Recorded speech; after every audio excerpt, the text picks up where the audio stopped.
Hoje eu vou ler, eu vou ler com você alguns textos, mas são todos rápidos, mas é importante para você entender a mensagem de hoje que tem a ver com a semana que nós estamos vivendo, né? Eu vou começar com vocês com 1 Coríntios, capítulo 11, é o texto que a gente lê em toda a ceia, né? Toda a cerimônia de ceia a gente lê esse texto. O texto de Paulo, 1 Coríntios, capítulo 11, versículo 23, que diz assim: Porque eu recebi do Senhor o que também vos ensinei, que o Senhor Jesus, na noite em que foi traído, tomou o pão, e tendo dado graças, o partiu e disse: Tomai e comei, isso é o meu corpo que é partido por vós, fazei isto em memória de mim. Semelhantemente também, depois de cear, tomou o cálice, dizendo: Este cálice é o novo testamento no meu sangue. Fazei isso todas as vezes que beberdes em memória de mim. Agora veja bem, verso 26. Porque todas as vezes que comerdes este pão e beberdes este cálice, anunciais a morte do Senhor até que ele venha. Diga comigo, até que ele venha.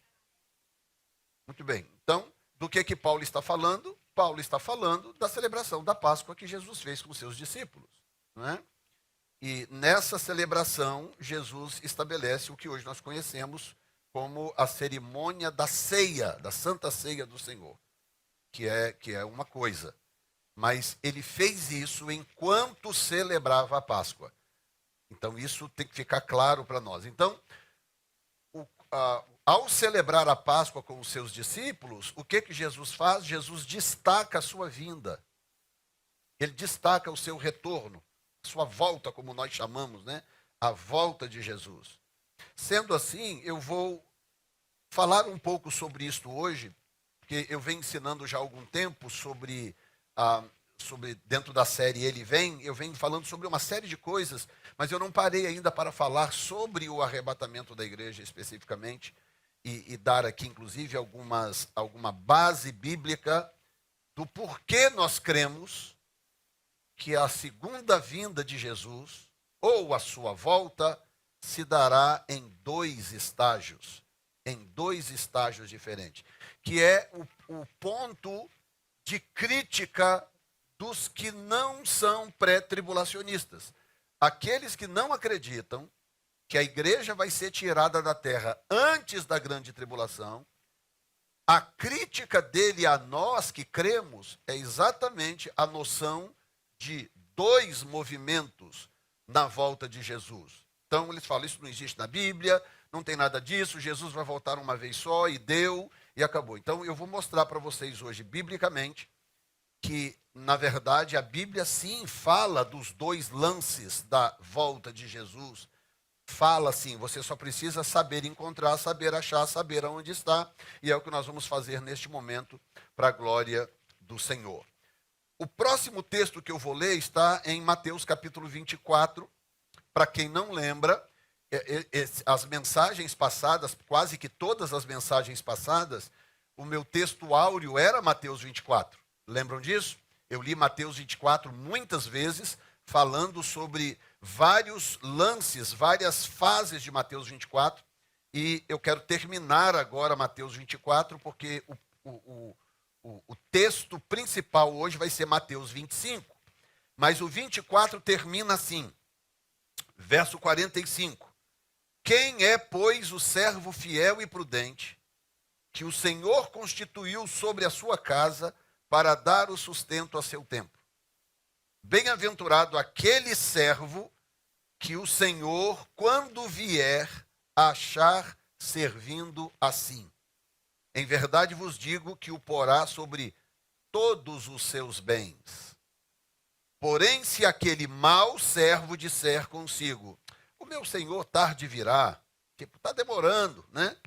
E começar a espancar os seus conservos, e a comer e a beber com os bêbados, virá o senhor daquele servo num dia em que o não espera, e a hora em que ele não sabe, e separá-lo-á e destinará a sua parte para com os hipócritas. ali haverá ranger de dente. Eu vou voltar agora a alguns versículos para você poder conectar o que eu estou lendo.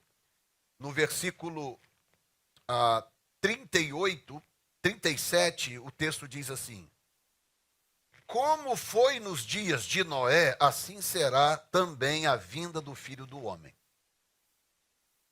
Verso 38, porquanto assim como nos dias anteriores ao dilúvio, eles comiam, bebiam, casavam e davam-se em casamento, até ao dia em que Noé entrou na arca, e não o perceberam, até que veio o dilúvio e os levou a todos. Assim será também a vinda do Filho do Homem.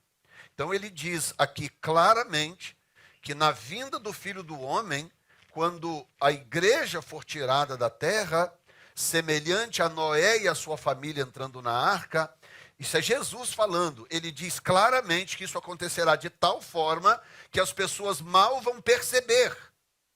Olha bem, diz, e não o perceberam, diz, até ao dia em que Noé entrou na arca e não o perceberam. Então, ele está falando da segunda vinda visível de Jesus nas nuvens, onde a Bíblia diz que todo olho o verá, sim ou não? Não, porque ninguém vai perceber. Se ninguém vai perceber, ele não pode estar falando da sua vinda visível nas nuvens, quando todo olho o verá. Não, ele está falando de uma vinda prévia a essa.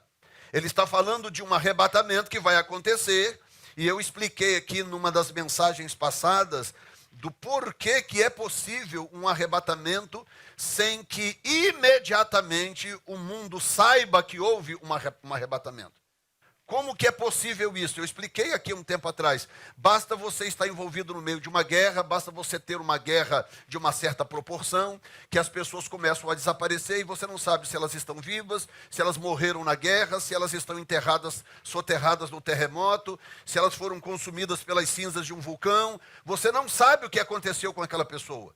Se acontecer um arrebatamento agora na faixa de Gaza, por exemplo, tiver gente crente lá na faixa de Gaza, acontecer um arrebatamento, quanto tempo eles vão levar para saber que essas pessoas foram arrebatadas e não estão debaixo do escombro de um prédio daquele, ou soterradas, ou morreram na explosão de um míssil? Quanto tempo levaria para eles descobrirem? Não, espera um pouquinho. Realmente morreu muita gente, mas está faltando aqui o João, a Tereza, o Manuel, não sei o que, e ele não está nem nos escombros, nem desapareceu, nem morreu, nem fugiu, ele simplesmente sumiu. Estão entendendo? Então, a Bíblia dá essa informação, a prestação de propósito para que nós dependamos do Espírito Santo para nós fazermos essa conexão. Há uma guerra pré-arrebatamento, que a Bíblia chama de Gog e Magog, é uma guerra pré-arrebatamento. Não é a terceira guerra mundial ainda, mas é uma guerra de grandes proporções que vai envolver várias nações do mundo. E isso vai colocar a terra de pernas para o ar, a paz da terra será tirada, e pelo que se entende, o arrebatamento está de alguma forma conectado com Gog e Magog, pode ser um pouco antes, pode ser durante, como pode ser um pouco depois, mas o arrebatamento está conectado ao Gog e Magog, e isso justificaria do porquê o arrebatamento vai acontecer, e não será imediato que as pessoas vão dizer. Algumas sim, principalmente crente desviado. Crente desviado vai perceber na hora, né? Crente James Bond, aquele crente que ninguém sabe que é crente, esse vai notar rápido, tá? Por quê? Porque ele conhece a Bíblia e ele vai, não, espera um pouquinho, o que está acontecendo aqui é outra coisa. Mas o povão de um modo geral, a população da terra de um modo geral, e os governos vão esconder, já há uma trama diabólica em andamento, nunca se falou tanto em UFOs agora, como está se falando agora. Nunca se falou ao longo da história de UFOs como agora.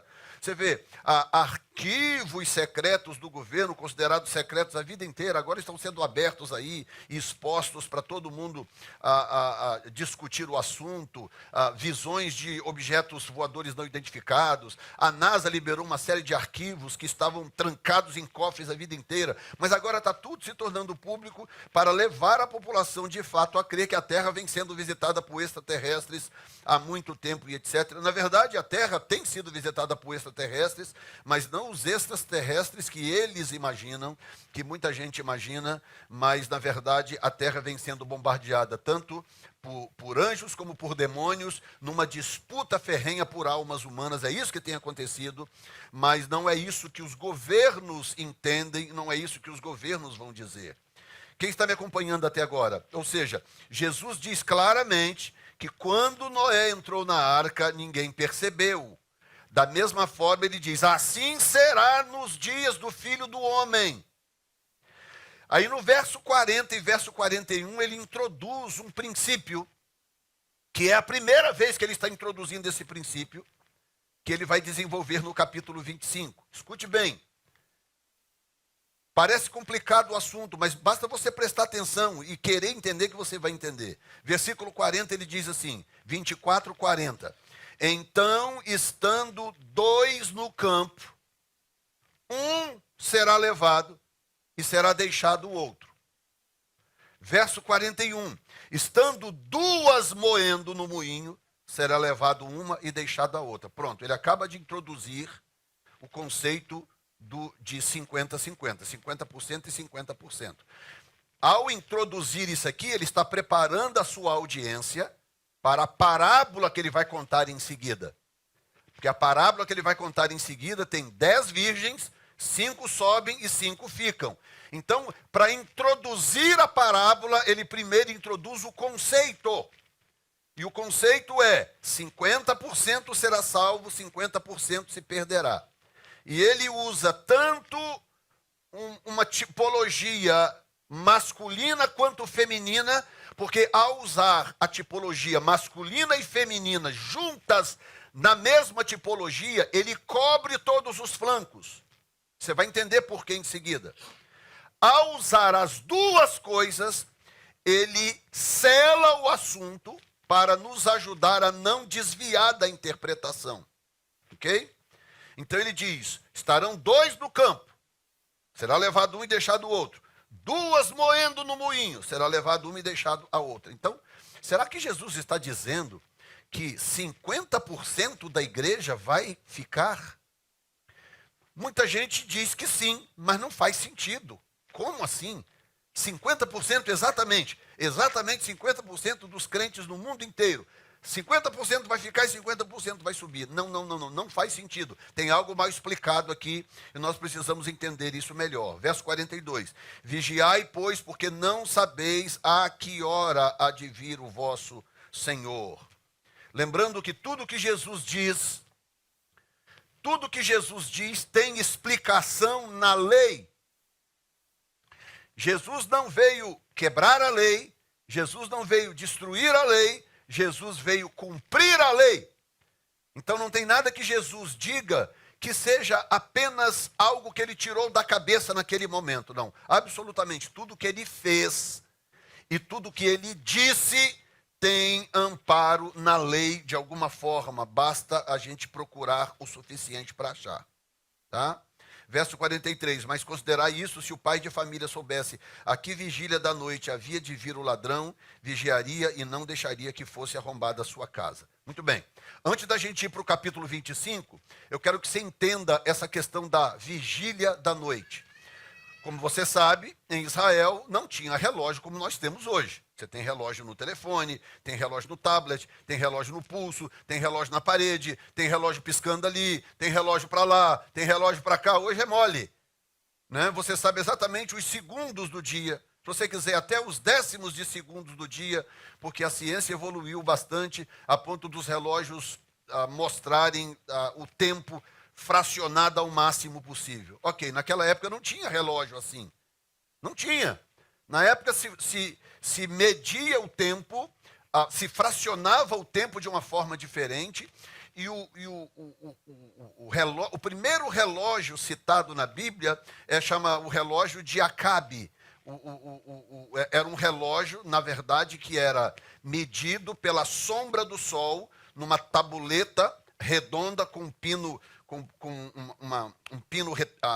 triangular, que foi colocada nessa tabuleta redonda, e então, de acordo com o sol ia passando, aquilo ia gerando uma sombra, e baseado naquela sombra, eles iam separando o dia em fases. A noite é a mesma coisa. Então, eles começavam a contar a noite a partir das 6 horas da noite. Então, 6 horas da noite. 6, 7, 8, 9. Então, 3 horas depois, eles tinham o encerramento da primeira vigília da noite. Tá? De 6 às 9. Depois, 10, 11, 12. Então, meia-noite, eles encerravam a segunda vigília da noite. 1, 2, 3 horas da manhã, eles encerravam a terceira vigília da noite. 4, 5, 6 da manhã, eles encerravam a quarta vigília da noite. Então, a noite era fracionada em 4 vigílias. Quem entendeu até agora? Meu Jesus. Quem entendeu o que eu falei? Tá claro, não tá? 4 vigílias na noite. De 6 da tarde às 6 da manhã.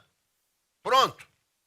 Ora, o dia também era fracionado, não era chamado de vigília, mas ele era fracionado de uma forma semelhante. Então, como que eles faziam para poder contar os acontecimentos da noite? Então, quando a pessoa marcava, olha, nós vamos ter um culto lá na minha casa, tá, irmã fulana? Ok, que horas vai ser o seu culto? Vai ser na primeira vigília da noite. Então, você sabe que ficava entre 6 e 9. 6 e 9. Então, dentro daquele período acontecia aquele evento. Sabe, não tinha coisa, não, vai ser 6h45 e 18 segundos. Não tinha nada disso naquela época, tá?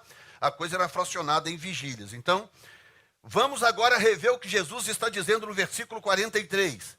Ele está dizendo, mas considerai isto, se o pai de família soubesse a que vigília da noite havia de vir o ladrão, vigiaria e não deixaria que fosse arrombada a sua casa. Então ele está falando de uma dessas 4 vigílias da noite.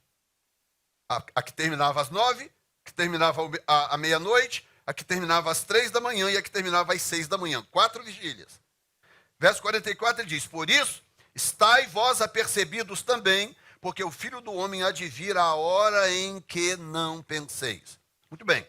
Então vamos agora para o capítulo 25, para a gente falar sobre a parábola das 10 virgens. Então o reino dos céus será semelhante a 10 virgens que, tomando as suas lâmpadas, saíram ao encontro do esposo. E 5 delas eram prudentes e 5 loucas. As loucas, tomando as suas lâmpadas, não levaram azeite consigo. Mas as prudentes levaram azeite em suas vasilhas, com as suas lâmpadas. E tardando o esposo, tosquenejaram todas e adormeceram. Observe que até agora o texto não fala de horário. Ele vai falar agora no versículo seguinte, que diz assim, mas à meia-noite, ouviu-se um clamor, aí vem o esposo ao seu encontro. Então alguém me diga, diante do que vocês já entenderam tudo, que vigília da noite é essa? Segunda vigília da noite. A primeira termina às 9, a segunda termina meia-noite, correto? Muito bem, segunda vigília da noite. Então, na segunda vigília da noite, ouviu-se um clamor, aí vem o esposo. Ok, vou voltar no versículo 43 do 24. Considerai isto, se o pai de família soubesse a que vigília da noite havia de vir o ladrão, vigiaria. Então, à meia-noite ouviu-se um clamor, aí vem o esposo sair ao encontro. Então, todas aquelas virgens, todas, se levantaram e prepararam as suas lâmpadas. E as loucas disseram às prudentes, dá-nos do vosso azeite, porque as nossas lâmpadas se apagam. Portanto, as lâmpadas das loucas não estavam apagadas, elas não estavam 100% sem azeite, elas tinham um azeite, e as lâmpadas ainda estavam acesas. E elas dizem, as nossas lâmpadas se apagam. Elas não estão dizendo, dá aqui azeite que as nossas lâmpadas estão apagadas. Não, elas estavam começando a ficar sem azeite. É o que o texto está dizendo. Então todas aquelas virgens se levantaram e prepararam as suas lâmpadas, e as loucas disseram às prudentes: dá-nos do vosso azeite, porque as nossas lâmpadas se apagam. Mas as prudentes responderam dizendo: não seja o caso que nos falte a nós e a vós, e diante aos que o vendem, e comprai-o para vós. E tendo elas ido comprá-lo, chegou o esposo, e as que estavam preparadas entraram com ele para as bodas. Diga a palavra bem forte: bodas. E fechou-se a porta. E depois chegaram também as outras virgens, dizendo: Senhor, Senhor, abre-nos a porta. E ele respondendo disse-lhe: verdade vos digo que não vos conheço. Vigiai, pois, porque não sabeis o dia nem a hora em que o Filho do Homem há de vir. O dia e a hora. Muito bem. A primeira coisa que eu quero te dizer desse raciocínio do 25 é que nós temos dois tempos diferentes aqui acontecendo. E eu não preciso forçar para você ver isso que eu vou te mostrar agora, porque ele está no texto. A vantagem do pré-tribulacionista é exatamente isso, que ele não precisa torcer o texto, ajeitar o texto, forçar o texto. Ele só precisa ler o texto. Então, a primeira coisa que nos diz que tem dois tempos aqui acontecendo é que no versículo 6, ele fala da meia-noite, que é a segunda vigília da noite. É o momento do encerramento da segunda vigília da noite. Então, esse é um tempo, e esse tempo está se encerrando para as que vão subir. Porque à meia-noite ouve-se um grito: as prudentes vão. E as imprudentes ficam. Quando ficam as imprudentes, acontecem duas coisas que pouca gente percebe. Número 1, as prudentes dizem para as imprudentes como que elas podem conseguir mais azeite. Elas dizem: vocês precisam procurar os que vendem e vocês precisam comprar. Portanto, esse azeite não é gratuito. É algo que precisa ser adquirido, tem um preço. É isso que o texto está dizendo, não é comprar com dinheiro. Mas há um preço para se adquirir esse azeite, que você também vai entender hoje qual é e por quê. E a segunda coisa que acontece no final do texto, que aponta claramente para um segundo tempo, um segundo lance, é quando Jesus cita pela primeira vez dia e hora. Ele diz, verso 13, vigiai, pois, porque não sabeis o dia nem a hora. Ou seja, o que ele está dizendo aqui no versículo 13 não é a mesma coisa que ele está dizendo no versículo 43. No versículo 43 ele está dizendo: considerai isso, se o pai de família soubesse a que vigília da noite. Essa vigília da noite, ela tem um espaço de 3 horas. 3 horas. Pode acontecer daqui até aqui. É uma vigília. E ela pode acontecer dentro desse período dessa vigília. Ou seja, o que Jesus está dizendo é que o primeiro acontecimento, ele tem um gap maior. O gap dele é maior. Então, eu não posso estar esperando o arrebatamento da igreja vivendo de qualquer maneira. Vocês estão entendendo o que eu estou dizendo? Esse é o tipo da coisa que as pessoas não prestam atenção. Não prestam. Você sabe que nós estamos vivendo uma era que talvez a era da maior onda de displicência que eu já vi na minha vida.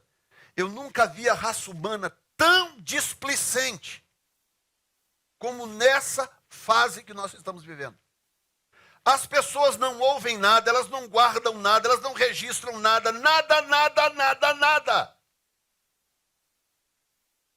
Sempre foi assim, até um certo grau, sim. Até um certo grau sempre foi assim. Mas esse momento que nós estamos vivendo é surreal. Surreal. Para você lembrar 10% do que eu estou pregando aqui, na quarta-feira, se você me ligar na quarta-feira e falar: pastor, eu lembro pelo menos 10% do que o senhor falou no domingo à noite, eu vou ter que te dar um prêmio, vou ter que te dar uma oferta aí de uns, vamos colocar aqui o quê? 5 mil reais. Você não. R$ 5.000. Quem lembrar, conseguir falar 10% da mensagem, R$ 5.000. Pode procurar o doutor Leonardo e pegar o dinheiro. Domingo que vem. Porque as pessoas estão muito displicentes. As pessoas acostumaram. Por que você acha que Deus repetiu incansável vezes o que ele disse para Moisés, para o povo de Israel fazer? Incansável. Que bom que vocês estão lendo a Bíblia, porque agora eu posso falar certas coisas e vocês vão entender por quê. É ou não é? Você vai lendo a Bíblia, não chega uma hora que parece que fica enjoado, fala, meu Deus, de novo? De novo? Para quê? E eu repete pontinho por pontinho, e pontinho por pontinho, repete tudo de novo. Aí pula para o livro seguinte, de novo, tudo repetido. Aí chega 8 livros lá na frente, você fala, meu Deus, não aguento mais, já vou pular isso aqui. Quantos aí já pularam várias vezes, hein? Fala, não, isso aqui eu já li, deixa eu pular 2 páginas. Por quê? Por que Deus fazia isso? Responde para mim. Por quê? Porque Deus sabia que as pessoas não prestam atenção nas coisas. As pessoas não prestam atenção em nada. Nada. Você diz uma coisa hoje, ninguém sabe depois do que você falou. As pessoas não prestam atenção. Então, o que nós temos aqui é Jesus dizendo, tudo bem que Jesus falava certas coisas, meio que em código, eu já preguei sobre isso também, ele fala meio que em código por 2 razões. Razão número 1, ele não foi enviado senão as ovelhas perdidas da casa de Israel. Jesus não foi enviado para gentios. Jesus não foi enviado para Jefferson. Jesus não foi enviado para Perry. Jesus não foi enviado para Michele, para fulano, ciclano, Cida. Não, Jesus foi enviado para Israel, número 1. Número 2, mesmo sendo enviado para Israel, Deus prometeu no Velho Testamento que por causa da rebeldia deles, eles não entrariam no descanso. Deus falou no Velho Testamento, olha, ok, vocês me provocaram de tal forma a ira que vocês não vão entrar no meu descanso. Que descanso é esse? O descanso é Cristo, é a era messiânica. Esse é o descanso. Quando você vem, aceita Jesus, se converte, você entra no descanso de Deus, porque Jesus te traz descanso. Ele diz, a tua vara e o teu cajado me consolam. Salmo 23, né? O Senhor é meu pastor, nada me faltará. A tua vara e o teu cajado me consolam. Deitar-me faz em pastos verdejantes. Guia-me mansamente às águas tranquilas. Refrigera a minha alma. O que Davi está dizendo? Davi está dizendo, o Messias é o descanso que nós tanto esperamos. E Deus falou, pois vocês não vão entrar nesse descanso, porque vocês me provocaram a ira de tal forma que eu não vou deixar vocês entrarem nesse descanso. Inicialmente, né? Vocês não vão conseguir entrar. Aí veio o apóstolo Paulo em Romanos 11, e aí explica a coisa de uma forma que todo mundo pode entender. Ele fala, não, Deus trouxe uma cegueira temporária a Israel, para que ele possa abrir a porta para os gentios. Então, Israel não conseguiu enxergar, rejeitou o Messias, Deus abriu a porta para os gentios, e nesta se deu bem Jefferson Neto, se deu bem Cida, se deu bem Sônia, se deu bem Patrícia, Perry, se deu bem todo mundo, Zandra, é ou não é? Por quê? Porque eles provocaram a ira de Deus de tal forma, a ponto de Deus falar, quer saber de uma coisa? Vocês não vão entrar no meu descanso. Vocês vão penar 2000 anos para vocês aprenderem a lição de que vocês não podem usar erradamente o tempo de favor, um tempo de favor que Deus derrama sobre um povo. Eu tenho dito isso já há algum tempo, de que nós, quando eu digo nós, é a igreja do Senhor, e principalmente a igreja brasileira, e eu digo isso sem dúvida nenhuma, nós estamos vivendo um tempo de favor divino. Eu nunca vi 44 anos de ministério, eu estou fazendo esse ano, fiz agora em março desse ano, 44, eu fui ordenado em 1980, 44 anos de ministério. Eu nunca vi um tempo de favor sobre a igreja do Senhor Jesus, como eu estou vendo esses últimos tempos aí, pré-pandemia, dali para cá mais ou menos. tempo de favor, que parecia que ser um tempo de desastre, um tempo de melancolia, de destruição, não. Acabou se revelando um tempo de favor. O que eu tenho visto Deus fazer por aí afora, tanto no Brasil como em países europeus onde temos ido, e até aqui no nosso meio mesmo, nós temos visto coisas impressionantes Deus fazer com a maior facilidade. Porque há um tempo de favor reservado sobre as nossas vidas. Amém, Jesus? Então, quando o povo ignora isso, vem um preço.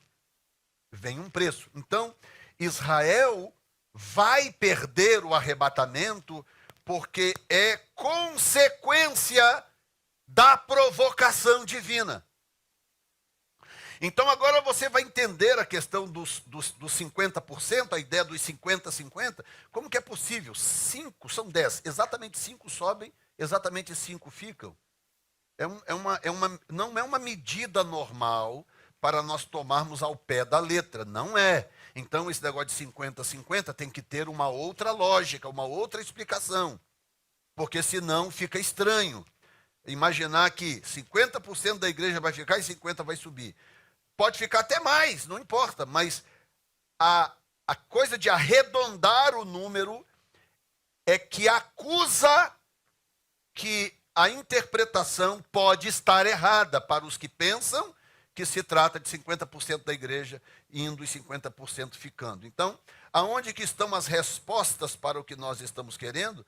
As respostas estão no próprio texto. Diga comigo, a própria Bíblia responde às suas próprias perguntas. Então, a resposta está na própria Bíblia, no próprio texto, quando, número 1, a Bíblia intitula, a Bíblia adjetiva os dois grupos, chamando um grupo de prudente e um grupo de louca, ou de loucas, né? Prudentes e loucas. Ao adjetivar este grupo, parece que não, mas Jesus está nos dando pistas. A segunda coisa é quando a Bíblia cita a lâmpada e cita o azeite. Para quem não sabe, né? Tanto o óleo de soja, como o azeite de oliva, ele funciona como uma espécie de combustível de baixa combustão, né? Você tem, por exemplo, gasolina. Se você pegar gasolina e jogar num fogo, você tem que jogar bem de longe. É ou não é?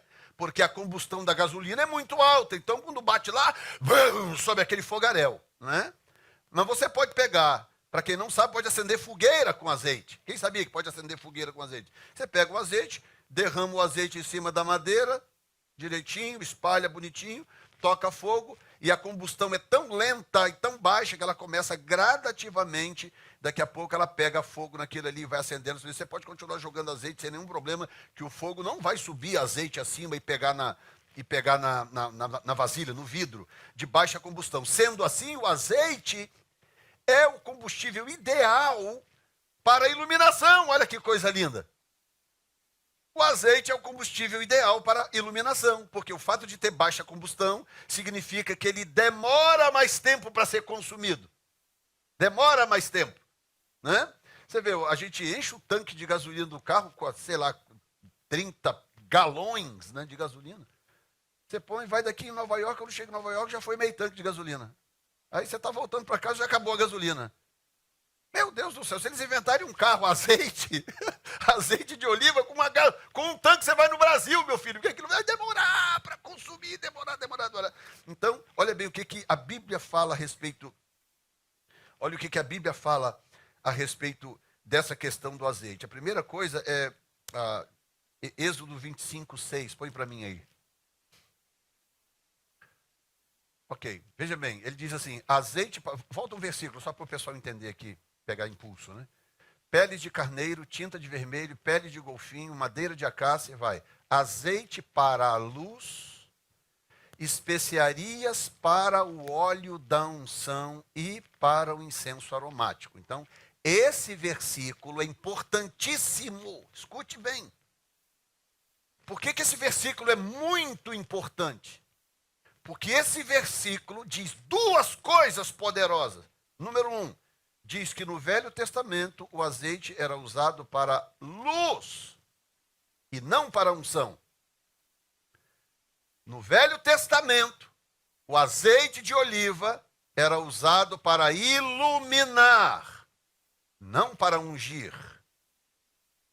Por que eu estou dizendo isso? Porque as pessoas fixaram na mente que o único simbolismo do azeite é a unção do Espírito Santo. Então, ao fixarem isso na mente, elas começam a interpretar errado o texto.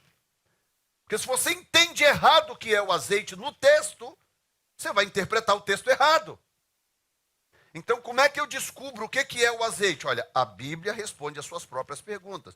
Eu tenho que voltar na própria Bíblia para poder descobrir o que o azeite simboliza no Velho Testamento. Está escrito ali, azeite para luz. E para unção era um tipo diferente de óleo, especiarias para o óleo da unção. Então, a unção no Velho Testamento não era feita com azeite de oliva. Ele passou a ser feito com o azeite de oliva depois, quando Deus proibiu reproduzir aquele óleo ali da unção. Deus mandou fazer o óleo da unção, que tinha 5 especiarias, e aquele óleo da unção, ele servia para ungir o tabernáculo, ungir objetos sagrados e ungir o sacerdote. Ao criar isso aqui, Deus proibiu reproduzir. Vocês estão proibidos de reproduzir isso aqui, para o que quer que seja. Então, no futuro, quando eles começaram a ungir doentes, como por exemplo no Novo Testamento, a própria Bíblia diz, né, tem alguém doente, chame os presbíteros, unja ele com óleo, né, e a oração da fé salvará o doente. Esse óleo lá do Novo Testamento, de Tiago, por exemplo, é o azeite de oliva. Esse é no Novo Testamento, mas já lá no Novo Testamento. No Velho Testamento, o azeite de oliva não era usado para ungir pessoas, unção espiritual. Eles até ungiam, mas ungiam no sentido de cosmético, né? Naquela época não tinha pastinha disso, pomadinha daquilo, creme de não sei o que lá, pó de arroz, não sei o que, papapá. Não tinha nada disso. Então, qual era o único ingrediente que havia que eles podiam usar de alguma forma para poder dar uma penteada no cabelo? Desembaraçar o cabelo, afastava inseto. Inclusive, eles passavam em animais, bem lembrado. Por exemplo, eles passavam azeite de oliva nas orelhas das ovelhas, por exemplo. Eles pegavam as ovelhas, o azeite de oliva passava na orelha das ovelhas. Por quê? Porque o inseto não entrava, não conseguia entrar. Filhinho da DG. Quem está entendendo? Estão entendendo, gente, até agora? Estão entendendo, sim ou não? Ok. Sendo assim, eu já sei que esse texto aqui não está falando de unção do Espírito. Esse texto está falando de outra coisa. Eu já tenho a primeira peça dele, tá? Coloca o versículo, Êxodo 30, 25, por favor. Disto farás um óleo sagrado para as unções, um perfume composto segundo a arte do perfumista. Este será o óleo sagrado para as unções. Então está claro que o azeite de oliva não era o elemento da unção no Velho Testamento. O elemento da unção era outra coisa completamente diferente. Então, qual é a função primária do azeite no Velho Testamento? Gerar luz. É isto. Por isso, o Salmo 119, 105, não sei quem já chegou lá na leitura do texto, 119, 105.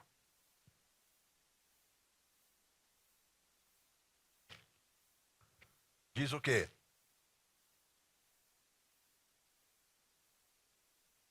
Todo mundo. Vamos lá.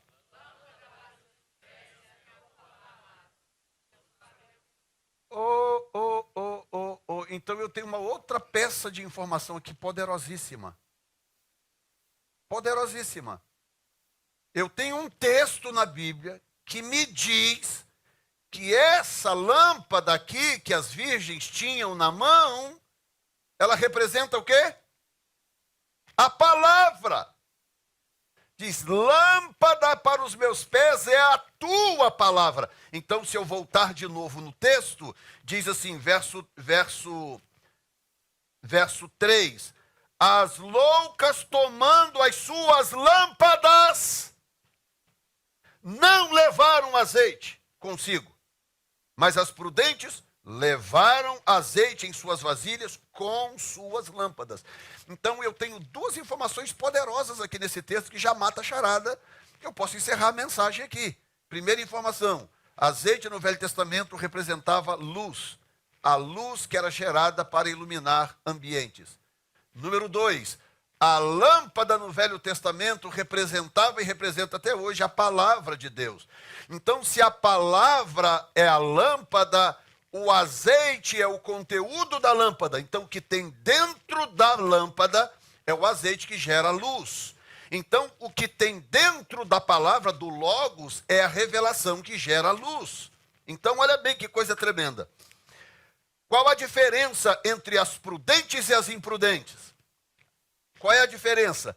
Uma só, porque todas dormiram, todas tosquenejaram, todas acordaram a tempo. Tudo acontece idêntico, com uma única diferença. Um grupo tinha uma botija extra de azeite e o outro grupo não. Então, a única diferença entre as 5 prudentes e as 5 imprudentes ou loucas é que as prudentes, além da lâmpada acesa, que lembrem-se, todas as 10 lâmpadas estavam acesas quando gritaram, aí vem o noivo. Eu mostrei para vocês. Quando ouviu-se um grito, aí vem o noivo. Aí o que diz? Todas aquelas virgens, verso 7, se levantaram e prepararam as suas lâmpadas. Então, todas as lâmpadas estavam acesas. Quando deu meia-noite. Com uma diferença. É que as loucas não tinham azeite extra e o azeite já estava lá na rapinha do tacho. Então, a lâmpada ainda estava acesa, mas já estava... Quem já teve lamparina no Brasil? Quem já foi pobre igual Jefferson Neto a ponto de ter lamparina no Brasil?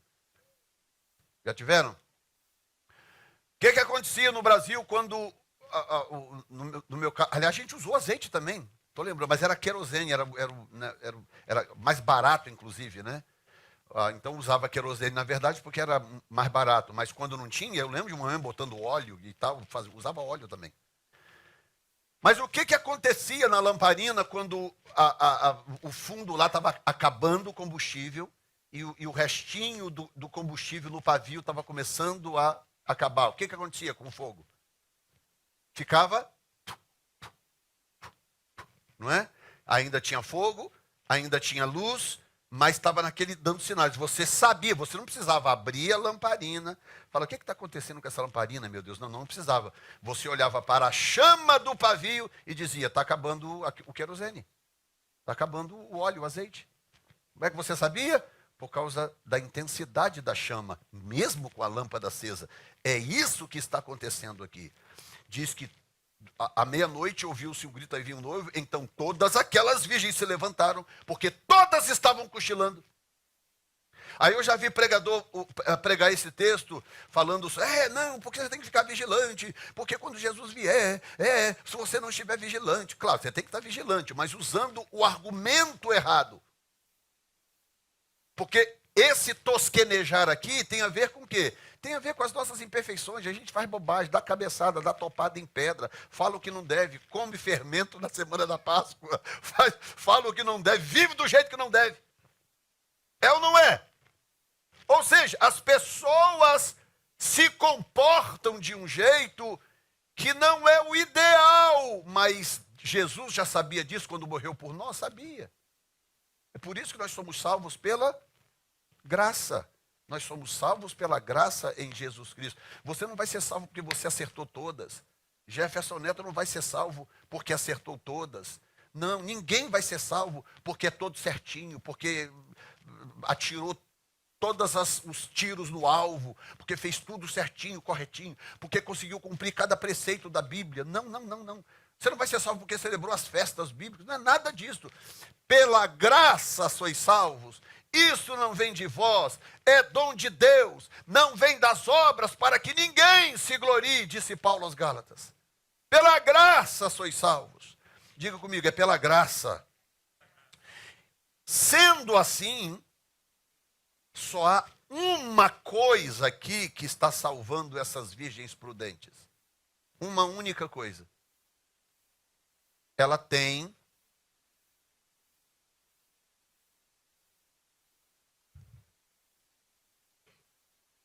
escute comigo.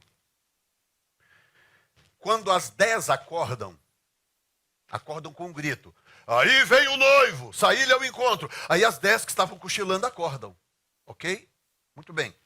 Se as lâmpadas eram iguais e as imprudentes disseram, as nossas lâmpadas se apagam, dá-nos do vosso azeite, porque as nossas lâmpadas se apagam, significa que as 10 lâmpadas se apagavam. As 10 lâmpadas estavam no limiar de se apagar. Então, qual é a vantagem das prudentes? É que elas tinham separado da lâmpada, elas tinham uma botijazinha extra. Então, quando elas acordam, aí vem o noivo. Aí as prudentes olham para a lâmpada, estão vendo a chamazinha. Elas rapidamente colocam o azeite e aí a chama revive. E as imprudentes acordam, estão vendo lá a chaminha. Mas elas não têm a botija separada. Estão entendendo? Diga comigo, a botija extra estava separada da lâmpada. Então agora já entendemos a parábola. Está explicado. Se Salmo 119,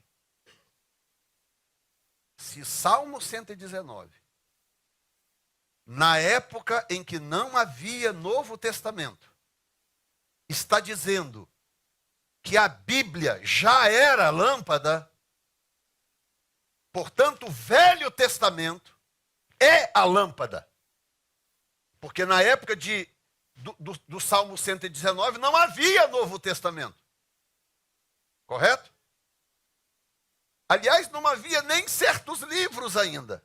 Mas já tinha a Torá completa e já tinha alguns livros da Bíblia, incluindo o próprio livro de Salmos, que 119 já está perto do 150, perto de completar o livro de Salmos. E lá no 119 e 105, ainda faltando todo o Novo Testamento, ainda assim a Bíblia se autodenomina lâmpada. Portanto, a lâmpada acesa é o Velho Testamento. Lâmpada para os meus pés é a tua palavra. Pronto, está resolvido, está selado o caso. A lâmpada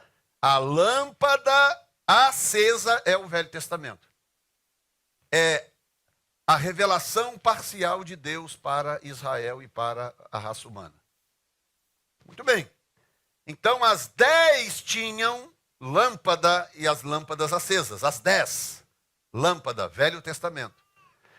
Aí as prudentes tinham um segredo que as imprudentes não sabiam. Elas tinham uma botijazinha separada, extra. Uma botijazinha extra. E essa botijazinha extra era o azeite necessário para levá-las até as bodas. Porque sem a botija extra, eu posso dizer, inclusive nesta mensagem, que o que levou as virgens prudentes para as bodas foi a botija extra, não foi nem a lâmpada. Foi a botija extra, porque sem a botija extra, a lâmpada delas também apagaria junto com as outras. Então, se a lâmpada é o Velho Testamento, então a botija extra é o Novo Testamento. E aqui está a revelação da parábola das 10 virgens, como talvez você nunca ouviu. Esta é a revelação da parábola. Por que que Israel vai ficar? Aí agora faz sentido a noção dos 50%, 50-50. Por que que 50% vai e 50% fica? Não é porque metade da igreja vai ficar, é porque Israel representa 50% e a igreja representa 50%. Os dois juntos representam 100% do reino de Deus. O reino de Deus é composto 100% por Israel e igreja. Se você separar os dois grupos, você tem 50% e 50%. Está entendendo? Por isso que Jesus usa 2 no campo, masculino. Por que 2? São 2 povos, masculino. duas no moinho. Por que duas? Porque são duas nações, nação de Israel e a nação santa, que é a igreja. Então, os dois adjetivos se aplicam para os dois grupos. E Jesus usou exatamente os dois para cercar, fechar a revelação, para que hoje nós não tivéssemos dúvida de que ele estava falando exatamente disso. Ou seja, escute bem. Oh, Senhor, muito obrigado. Muito obrigado. Escute bem o que eu vou te falar. Momentos como este aqui, que nós temos todo domingo, esteja eu pregando, ou esteja outro pregando, pastor Eliezer, ou quem quer que esteja pregando aqui, não é porque eu sou o que prego costumeiramente na igreja, seja quem for o pregador, momentos como esse que nós estamos vivendo aqui, de pregar a palavra de Deus e de termos acesso a essas revelações pelo Novo Testamento, porque eu só tenho acesso a isso que eu estou pregando por causa do Novo Testamento, porque sem Mateus 25, sem o final de Mateus 24 e sem Mateus 25, eu não teria como saber dessas coisas. Estão entendendo? Eu jamais saberia que o Novo Testamento, olha que coisa linda, eu conversando há pouco tempo atrás com um rabino de Israel, um rabino ortodoxo, não messiânico, mas que está crendo que Jesus é o Messias, apesar de que ele crê um pouco diferente de nós, né? Porque nós cremos não só que Jesus é o Messias, mas nós cremos que ele é Deus Filho, né?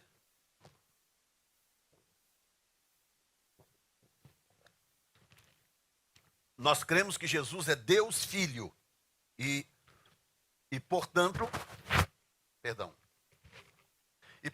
Messias, porque ele é Deus Filho. Eles ainda não conseguem crer que Jesus é Deus Filho. Eles estão indo por etapas da prestação, né? Mas já há um movimento em Israel que crê que Jesus é de fato o Messias.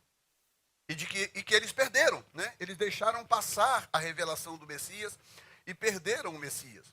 Muito bem.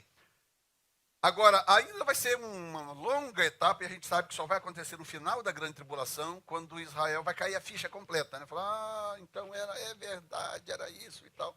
Mas aí vai ser no final da grande tribulação. Isso vai custar a vida de milhares, se não milhões de judeus. E do jeito que está profetizado até aí, tudo bem, nós sabemos, está profetizado e vai acontecer. Tá? Porém, o Novo Testamento nos traz a revelação de Cristo de uma forma que Israel não consegue compreender, porque eles não aceitam o Novo Testamento. Eles não têm a botija extra de azeite, eles não têm. Como é que eles vão esperar um arrebatamento se o Velho Testamento não fala de arrebatamento? Entendeu? Precisa da botija extra. Então eles não conseguem crer no arrebatamento porque eles não creem no Novo Testamento. Aí eu conversando com esse rabino há pouco tempo atrás, e ele muito aberto, inclusive, tá um homem muito sábio pelo lado judaico da coisa, um homem muito sábio. Eu converso com ele, eu aprendo horrores, é impressionante. Mas muito sábio por um lado, mas cego por outro lado. Que aí eu conversando com ele, eu falei assim, escuta, você já leu o livro de Romanos? Você já leu o livro de Romanos? Porque Romanos é o tratado teológico de Paulo mais completo, né? Dentre as cartas de Paulo. Se tivesse que, escolhe uma carta de Paulo que nós vamos sumir com todas as outras, eu escolheria Romanos, porque Romanos é o tratado teológico mais completo que Paulo fez. Então, ao ler Romanos, você entende muita coisa só por ler Romanos. Então eu falei, você já leu o livro de Romanos? Perguntando para ele, né? E ele falou comigo assim, não, porque eu não tenho régua para saber se aquilo é inspirado. Aí eu fui com muito respeito, porque é um homem de 80 e tantos anos, né?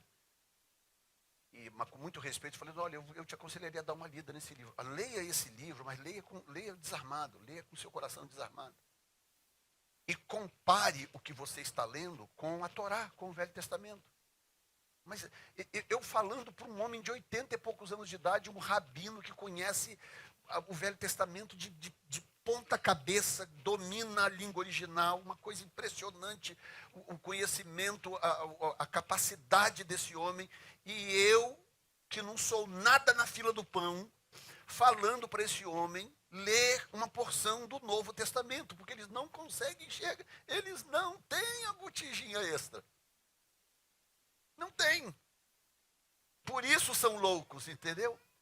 São loucos, as virgens loucas são loucas. Não é porque elas rasgam dinheiro, não. Elas são loucas porque elas não têm o Novo Testamento. O que torna você cristão é o Novo Testamento, não é o Velho. Nós precisamos do Velho para entender certas coisas do Novo, como eu estou fazendo aqui. Olha como que Deus é perfeito. Eu também não entenderia plenamente Mateus 25 se eu não fosse lá em Êxodo, não fosse em Salmos, não fosse em textos que estão lá no Velho Testamento para poder mostrar para mim o que essa lâmpada significa, o que esse azeite significa, o que é ser prudente, o que é ser louco. Eu não saberia. Mas o texto me dá todas as informações para eu poder entender exatamente o que Mateus 25 está dizendo. Portanto, a revelação final está no Novo Testamento, mas a base dessa revelação final está no Velho Testamento. Então, quando você ouve coisas como você está ouvindo agora, você não sabe, porque eu sei que você ouve isso todo dia. Todo domingo estou aqui pregando, tem alguém aqui pregando. É a sua igreja, aquela história. Sabe aquela história que o profeta não tem moral a não ser na sua própria terra? Na sua casa, profeta não tem moral. Então você ouve todo dia, aí liga o rádio, tem alguém falando no rádio, liga a televisão, tem alguém pregando na televisão. Ou seja, abundância de Bíblia, abundância de palavra. Mas o que vai acontecer na grande tribulação? Está profetizado? Que as pessoas vão procurar a palavra e não vão achar. Não é porque as Bíblias sumiram, que ninguém vai dar conta de queimar todas as Bíblias e subir com todas as Bíblias online. Não é isso, não. Que a Bíblia está dizendo que quando a igreja sair, a revelação do Novo Testamento vai junto. É isso que a Bíblia está dizendo. Porque Israel, da noite para o dia, vai abrir o Novo Testamento, vai compreender tudo? Não. Há um preço. Por isso, as prudentes dizem o quê? Vão comprar. Vocês querem azeite? Dá-nos do vosso azeite, porque as nossas lâmpadas se apagam. Dá-nos? Diz assim, vão aos que o vendem e comprem. Ou seja, há um preço. Estava conversando com um irmão ontem falando sobre isso, orientando a estudar a palavra. Você está estudando a Bíblia? Estou. Deixa eu ver aí. Aí pegou 2 livros dessa grossura assim. Dessa grossura assim. E tem um terceiro ainda, grosso. Ok. Você está lendo? Está estudando? Está estudando? Estou. E tal, ok. Ou seja, quando chegar daqui a uns anos, aquela pessoa está ensinando, ministrando a palavra, falando com autoridade, com conhecimento. Aí quem está sentado no banco lá, assistindo, fala, uau, que coisa boa, olha, eu queria também ter esse conhecimento. Vá e compre. Vá aos que o vendem e compre. Conhecimento não é de graça. Está aqui o Leonardo, que é psiquiatra. Acordou um belo dia psiquiatra, não foi? Dormiu e acordou no dia seguinte psiquiatra. Gente, eu sou psiquiatra hoje. Acordei psiquiatra, foi assim? Quantos anos de universidade e dinheiro e não sei o quê, e traduz coisa do Brasil, e aquela luta, quanto, se for somar no coisa, quanto que foi de dinheiro aí para hoje ele poder dizer, prazer, doutor Leonardo, psiquiatra. Diga comigo, conhecimento não é de graça. Salvação, sim. Conhecimento, não. Aí as prudentes viram para as imprudentes e o quê? Dá-nos do azeite. Tipo, nem tempo eu tenho para te dar azeite. A porta abriu, precisa entrar. Nem tempo eu tenho. Vá aos que o vendem e compre. Aí escute bem. Então nós estamos lidando com 2 lances aqui, 2 tempos. O primeiro tempo é a segunda vigília da noite. O terceiro tempo é Jesus agora falando para as imprudentes, se você não percebeu. Olha bem. Depois, verso 11. Depois chegaram também as outras virgens, que são as imprudentes, dizendo, Senhor, Senhor, abre-nos a porta. Portanto, as prudentes já tinham ido e a porta já estava fechada. Tá? O que prova... Atenção que eu já estou terminando. Presta atenção aqui que eu vou terminar em seguida. Socorre aí, por favor. Olha bem. Ok. As prudentes já tinham ido para as bodas, as portas já estavam fechadas. Vem as imprudentes agora. Senhor, Senhor, abre-nos a porta. E ele respondendo disse, Jesus, em verdade vos digo que vos não conheço. Tipo, vocês não fazem parte desse grupo. Já arrebatei o grupo, a porta já fechou. Mas no verso 13, ele diz, vigiai, pois, porque não sabeis o dia nem a hora em que o Filho do Homem há de vir. Então, no arrebatamento, ele fala da vigília da noite, porque o gap é maior. É da sua assunção aos céus até o momento em que ele acontecer. Tem um gap maior. Cada vigília da noite são 3 horas de gap, de diferença. Então, o arrebatamento da igreja vai acontecer numa vigília. Ok? O segundo, ele fala de dia e hora. Eu vou te explicar por quê. Porque no capítulo 12 de Daniel, Daniel dá o dia exato em que Jesus vai voltar depois que a abominação desoladora é estabelecida em Jerusalém. Coloca para mim Daniel capítulo 12, versículo... Eu não sei se é 18, vou conferir aqui rapidamente. Daniel 12. Versículo 11. Olha bem. Verso 10, coloca o 10. Verso 10. Muitos se purificarão e se embranquecerão e serão acrisolados, mas os ímpios procederão impiamente. Olha aí, prudente e imprudente. E nenhum deles entenderá, mas os sábios entenderão. E desde o tempo em que o holocausto contínuo for tirado, porque haverá um tratado entre o anticristo e Israel, esse tratado vai ser rompido na metade do tratado. O tratado é de 7 anos. Na metade do tratado ele vai romper o acordo. Ao romper o acordo, ele interrompe o sacrifício no templo novo reconstruído. Eles estão trabalhando isso lá agora em Jerusalém. Já arrumaram 4 vacas vermelhas, que são as vacas do sacrifício para a purificação do templo. Eles já conseguiram 4 vacas, transportaram do Texas para Israel. Fizeram um aparato logístico para pegar essas 4 vacas, transportarem para Israel, porque tem que ser 4 vacas, tem que ser vacas vermelhas e tem que ser fisicamente perfeitas, não pode ter defeito, não pode ter mancha, não pode ter nada. E ao longo da história de Israel, olha, ao longo da história de Israel, apenas 9 dessas vacas nasceram.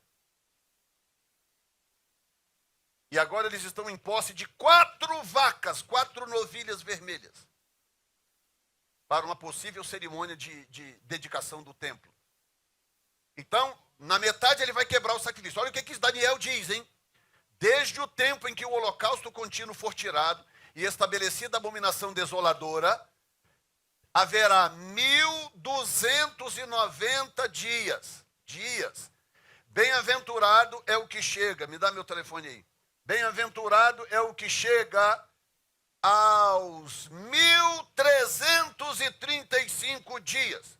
Ok. O ano judaico é de 360 dias. 1335. Dividido por 360. Exatamente 3 anos e 7 meses. Exatamente 3 anos e 7 meses. Então, olha o que Daniel está dizendo. Daniel está dizendo o seguinte, parafraseando. Muito bem, virgens imprudentes, vocês que vão perder o arrebatamento da segunda vigília da noite. Quando o anticristo abominar o templo, vocês podem contar 1335 dias. Então, como é que Jesus diz que ninguém sabe o dia e nem a hora? Porque Jesus não está falando da vinda visível, do fim da grande tribulação. Ele está falando do arrebatamento da segunda vigília.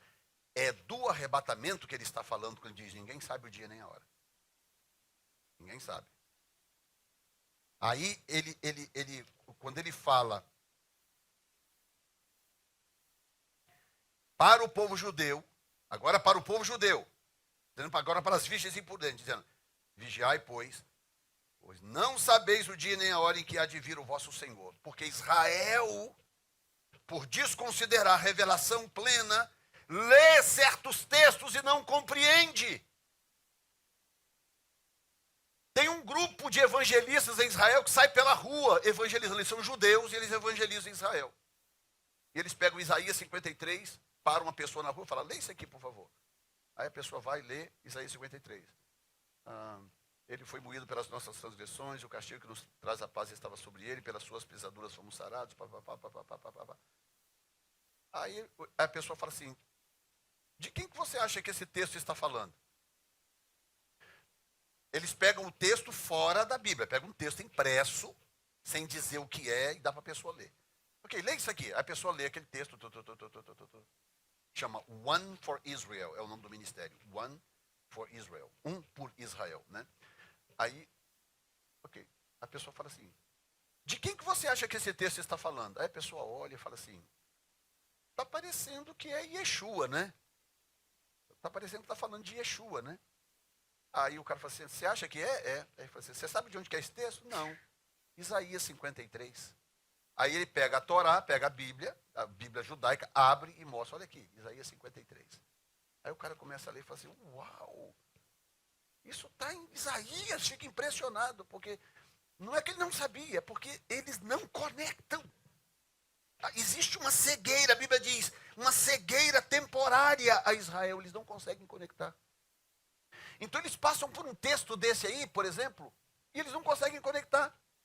Por que eles não conseguem? Porque, número 1, a revelação do anticristo está no Novo Testamento. A revelação do anticristo está no Novo Testamento. Então eles leem aquilo ali tem um outro significado para eles que eles não conseguem compreender. Razão do porquê eles não saberão o dia nem a hora, porque durante a grande tribulação, então, eles vão ter que comprar o conhecimento. Há um preço alto para eles encontrarem o conhecimento, para que no final da grande tribulação eles tenham um encontro com Cristo. Digam graças a Deus. Quem entendeu até agora, diga amém, Jesus. Eu vou terminar agora lendo para você Lucas 12,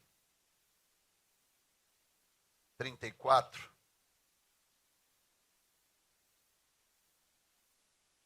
Lucas 12, 35. Esse aqui é o prego final no caixão de quem não entende que Jesus vai voltar em 2 estágios.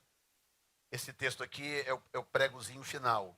Diante do raciocínio que eu acabei de te dar. Lembre-se, esse vídeo vai ficar salvo, gravado. Se você realmente tem interesse de saber, você pode voltar depois no canal da igreja, assistir isso várias vezes. Se você realmente quiser entender a Bíblia, né? Vá aos que o vendem e comprem, né? Não tem nada gratuito. Olha bem como que Lucas... Ok, deixa eu voltar um pouquinho. Volta primeiro para Mateus, de novo, capítulo 24, versículo... Pode ser o versículo... Só para eu poder conectar aqui algo importante. Versículo 40 e...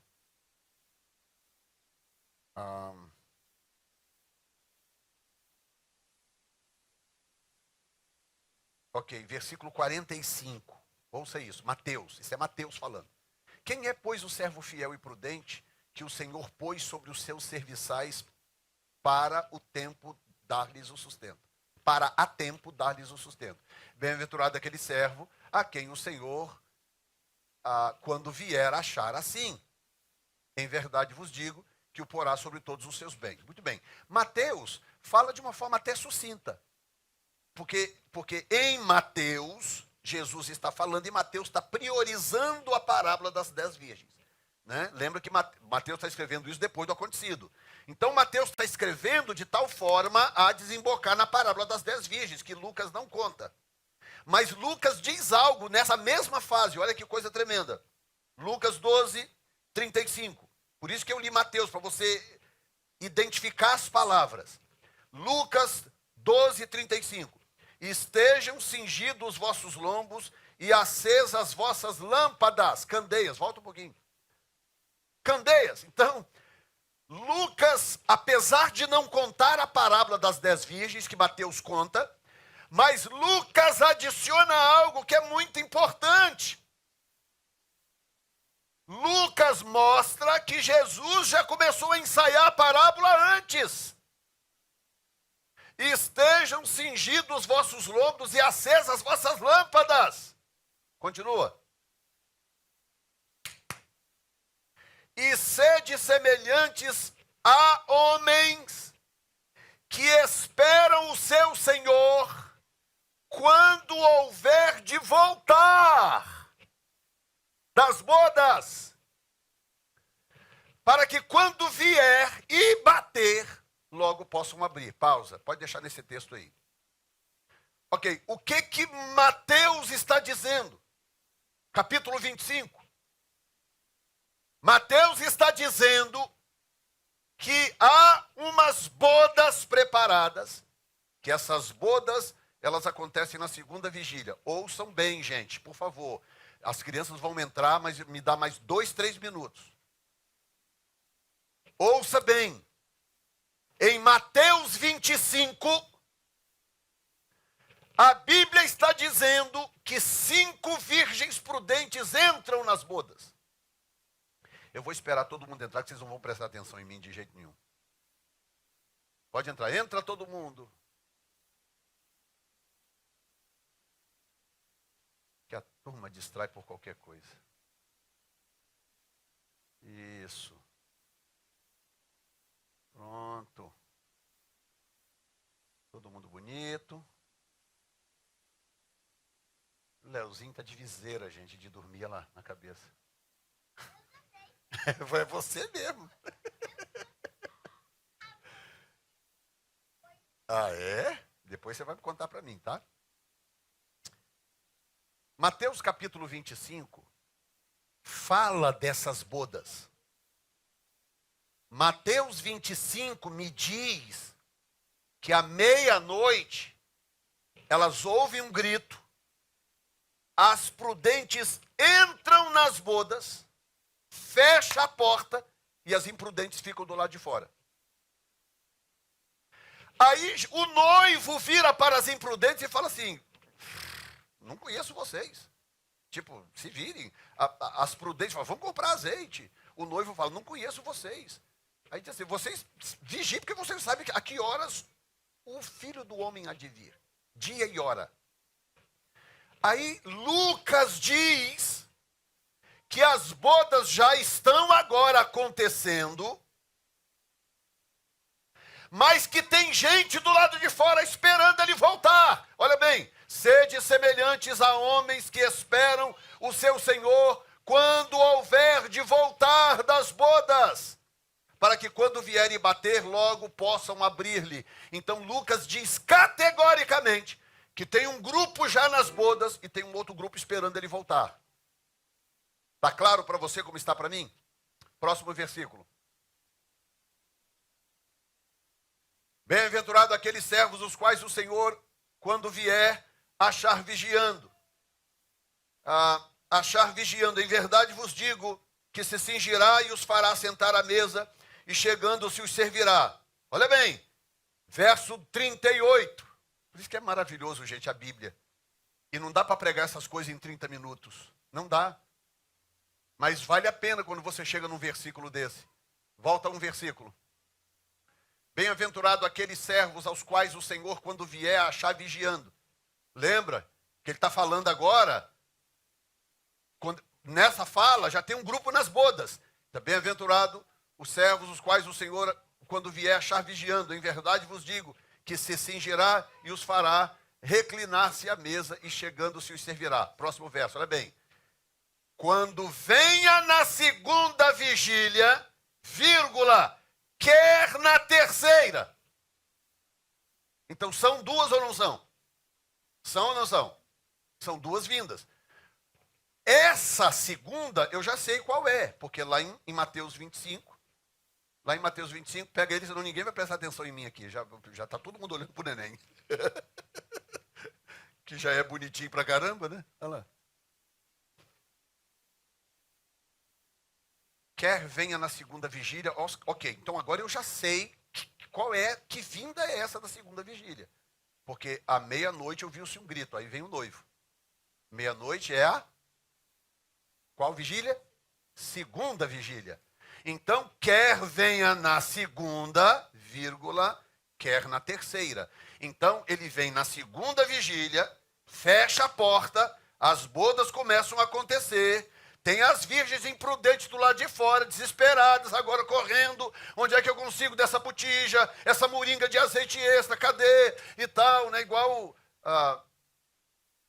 papai me ajuda, né? Papai me socorre. O povo de Israel e os desviados. Posso falar uma coisa para vocês? O que mais me assusta é imaginar crentes sentados nesses bancos aí das igrejas espalhadas pelo mundo afora, perderem o arrebatamento e se encontrarem nessa situação quando Jesus arrebatar a igreja. Depois de ouvir dezenas ou centenas de mensagens como essas, mensagens cansativas, porque te exige raciocinar, cansativas, como esta, depois de tudo isso, essas pessoas ainda perderem o arrebatamento e se encontrarem nesta situação aí que nós estamos lendo. Mas ainda assim, o que Jesus está dizendo? Jesus está dizendo que haverá uma segunda chance. Ainda há uma chance. Ainda há uma chance, mesmo depois das bodas. Vai ser difícil, porque na grande tribulação, só morrendo degolado ou morrendo de fome, escondido numa caverna qualquer, como diz Isaías capítulo 2. E se algumas pessoas não conseguirão ser salvos em período de graça, onde é de graça, onde as igrejas estão abertas aí, hoje, domingo, 12h36, tem igrejas abertas e funcionando de norte a sul, de leste a oeste desse país. Na grande tribulação não haverá uma só igreja aberta. Não haverá um só pastor pregando. Não haverá uma só rádio transmitindo o evangelho. Não haverá um só canal de televisão falando de Jesus. Não haverá. Então eu te pergunto, os que perderem a salvação num período tão fácil como este, como que essas pessoas resistirão 7 anos de grande tribulação para conseguirem ter uma segunda oportunidade? Israel terá uma segunda oportunidade porque Israel não tem opção. Não tem opção. Então, eles têm que ir pela segunda oportunidade. Próximo versículo 39. Sabei, pois, isto: se o pai de família soubesse a que horas havia de vir o ladrão, vigiaria e não deixaria minar a sua casa. Portanto, estai vós também apercebidos, porque virá o Filho do Homem, a hora que não imaginais. Digam graças a Deus. Coloque-se de pé.